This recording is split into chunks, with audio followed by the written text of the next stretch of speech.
What happened to Israel on the 7th of October was a horrific and brutal attack on an innocent civilian population, and Hamas must be held to account for its actions. It was an appalling act of crime, war crime. But it cannot justify what has happened since. More than 65,000 people killed in Gaza. Horrifically, more than 20,000 of them children. The use of food as a weapon of war, with scarcity becoming hunger, becoming famine. Hospitals attacked, homes and schools destroyed. Thousands of years of culture wiped out.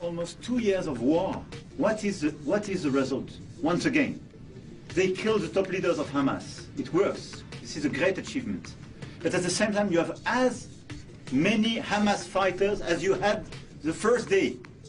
So it doesn't work to dismantle the Hamas. This is not the right.